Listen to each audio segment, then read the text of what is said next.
So I'm over here in the French Quarter on Charter Street at the Ursuline Convent, one of the oldest buildings, not only just in the French Quarter, but all of New Orleans. Now, the convent is a series of buildings. The first one was built way back in 1727 with the arrival of the original Ursuline nuns. Now, that structure no longer stands. In its place, you got St. Mary's Italian Church. Now, this church right here was built way back in 1845. What the hell is that? Whoa! Holy smokes! I think that was Sister Francesca Sarducci, the zombie nun. Man, everywhere I go in New Orleans, I run into these old spirits that still linger. That's just the way it is here. But anyway, getting back to the convent, this is the inside of the convent area. Now, it's really big. It takes up almost the whole... Jesus! So I'm over here in the Bayou St. John neighborhood, checking out one of the oldest houses in all of New Orleans, the Spanish Custom House. Now, this house was built in 1784, and it's older than almost all of the buildings in the French Quarter because the French Quarter burned down in 1788. Now, this house sits right at the point where the Esplanade Ridge meets Bayou St. John. Let's take a quick walk across the street and check out the bayou. Now, if you want to find out more about why this bayou was instrumental in the founding of New Orleans, I offer a tour that comes through this area.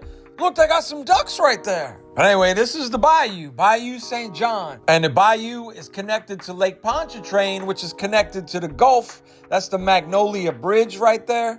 But anyway, that's the Spanish Custom House right across the street over there. And just outside the Spanish Custom House, they got the oldest fire hydrant in New Orleans. This fire hydrant has been out here since 1869. That is a really old fire hydrant. Whoa! That tree is on fire! What the hell is that? It's the ghost of an old fireman! What the hell? Man, I see some crazy things out here sometimes. So I'm over here in the Garden District checking out this little mall they got over here called The Rink. Now, it's called The Rink because this mall used to be a roller skating rink called the Crescent City Skating Rink that opened up back in 1885. Now, when it opened up, it was massive. They could fit almost 500 people roller skating at once. The building was like a giant barn. The building still got that barn-style vibe. You can see all these beams up in the ceiling. Now, they got a whole bunch of shops up in this mall. One of the most popular shops is the Garden District Bookstore. Look, they got a dog right there. I guess they allow pets up in here.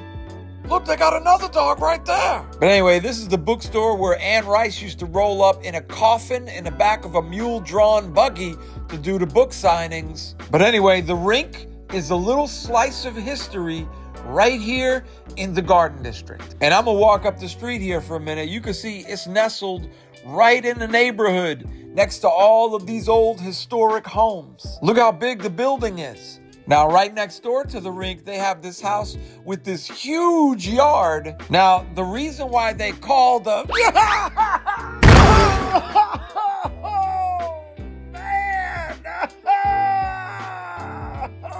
What the hell? Look at this sidewalk.